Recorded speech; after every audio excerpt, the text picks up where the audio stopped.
How do you not get him to do this? Well, so anyway, He it's was out of budget.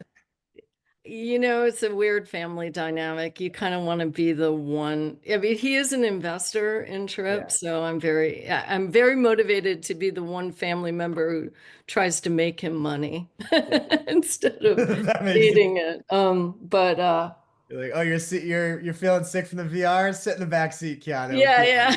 it. But the other reason was we found out very quickly that you needed to add new content all the time to drive Mhm. engagement and retention of the subscription. And so I was just around, and users didn't like it when the voice switched, when it was different. They wanted the comfort of consistency.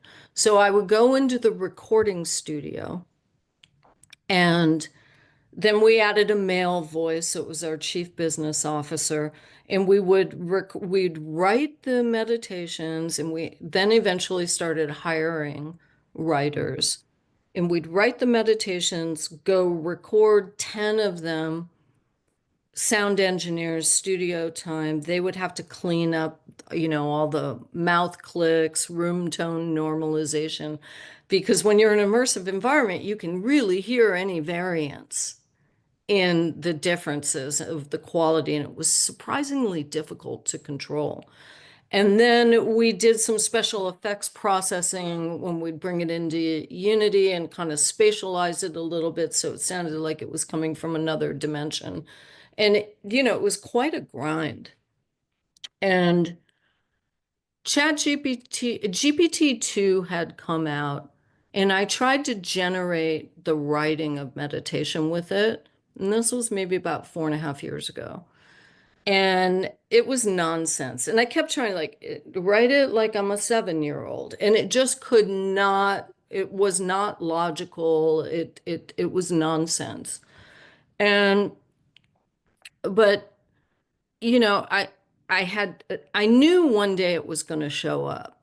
So, we would fight to get early access Mhm. to any of the AI tools that were kind of being worked on concurrently. And so had been keeping our eye on it.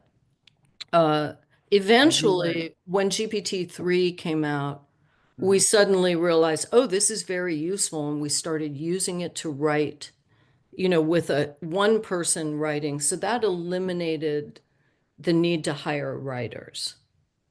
And because we could implement different tones and styles. And I had one very junior person managing that. And it really we started to see the efficiency. And then Qualcomm's an investor in Tripp, and I met the CEO at a Qualcomm meeting of a company called Well Said Labs. And they said they do high quality voice avatars and they just need 2 hours of recording. And I went, well, I have 2 hours. Let's try this. I want to be one of your first customers, right?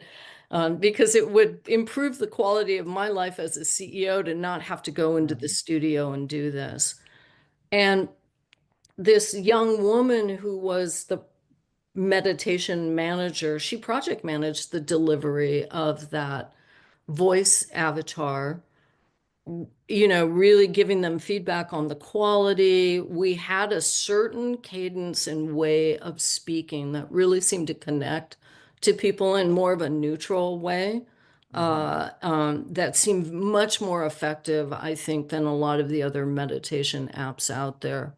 And at least that was the feedback we were getting.